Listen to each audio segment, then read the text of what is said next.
Hi everyone, welcome back. Today I'll walk you through how to integrate the OpenAI API into your own app.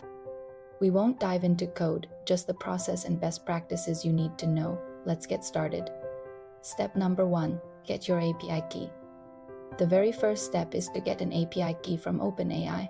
This is like a secret key that lets your app talk to OpenAI. Sign up or log into your OpenAI account. Then go to the API section and click Create New API Key. Give it a descriptive name and click Create. Keep this key super safe. It's essentially the password that allows your app to communicate with OpenAI's models. So treat it like you would any other sensitive information. Think of it as your personal access pass to the AI. Now we've got our key. Let's move on to connecting our app. Step number 2, connect your app. You'll need a way to connect your app to OpenAI.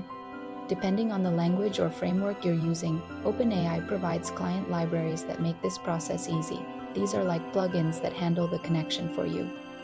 If your platform does not have a library, you can still connect by sending standard web requests.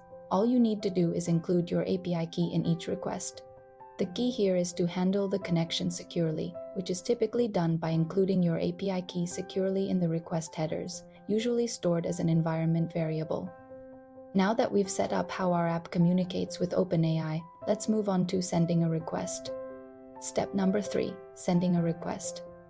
Here's what happens when your app talks to the API. Your app sends a message or instruction to the OpenAI server. Then you tell OpenAI which model you want to use.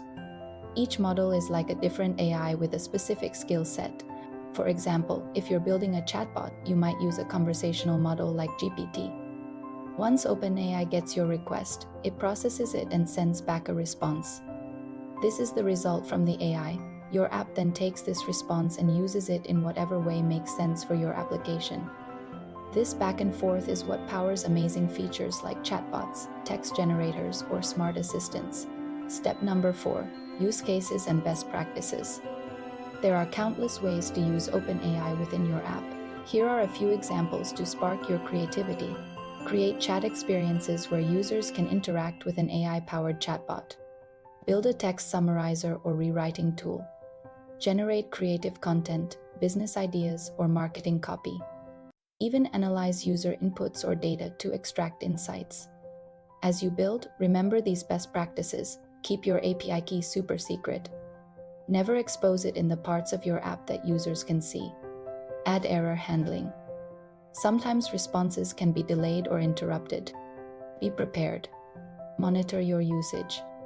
Each request consumes credits or tokens from your plan. Stay within your limits to avoid unexpected costs. And that's it. You now know the steps to integrate OpenAI into your app. Get your key, connect securely, send requests, and start building features powered by AI. If this video helped, hit that like button, subscribe for more tutorials, and let me know in the comments what kind of AI-powered app you're working on. See you in the next video.